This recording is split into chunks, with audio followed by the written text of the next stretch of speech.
Hi viewers, today's lesson is The Tiger in the Zoo, poem written by G.L. Norris. Norris was a prize-winning Welsh poet and a short story writer. He is considered as one of the most important writers, and his literary works have won many prestigious awards and prizes. He was also a Fellow of the Royal Society of Literature. Poet Norris explains the agony and helplessness of a caged tiger that lives in a zoo. The poet explains what his life could be if he had been a free animal. The poet has tried to explain about the condition of animals that are caged by human beings for their own fun. It is said that no animal is happy in captivity, as is the case with all human beings. The narrator Norris is a great animal lover. He feels that wild animals should be left in their natural habitat and should not be captivated.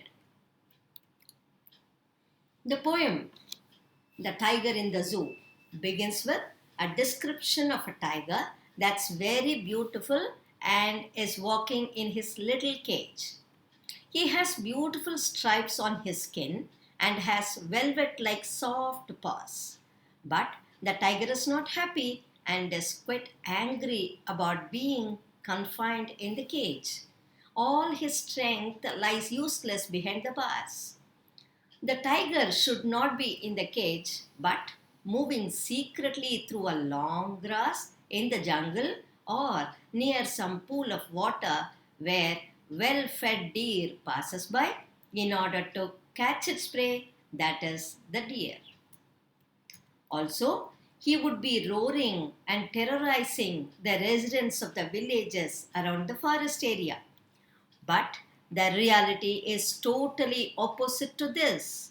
He was confined in a cage which was made up of strong building material and he was helpless there. In reality, he is imprisoned in a concrete cell. In spite of his immense strength, he has to be behind bars. He could not show his power to the visitors and therefore never tried to terrorize them. The tiger is described as being powerless and agonized by the poet.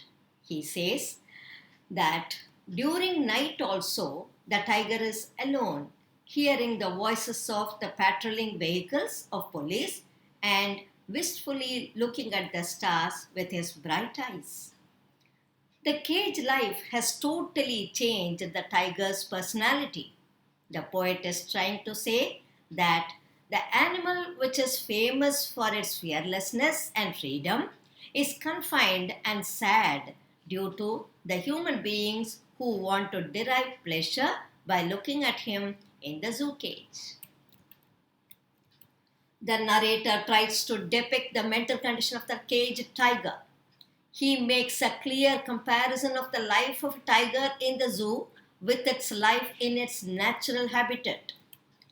He highlights the contrast between freedom and captivity. The fearless tiger loses its originality when caged. The people of the nearby villages are not terrified of the tiger because it is behind the bars. The narrator reiterates that love for freedom is the natural instinct of every living being. By contrasting the real and the ideal states of living for a caged tiger, the narrator advocates freedom for all the wild animals. The poet Norris makes the reader realize the importance of wildlife conservation and the need for forestation. Man destroys the natural habitats of wild animals by cutting trees for his growing needs. Also, we should learn the value of animals' freedom, failing which many species of animals will go extinct, endangering human survival in the end.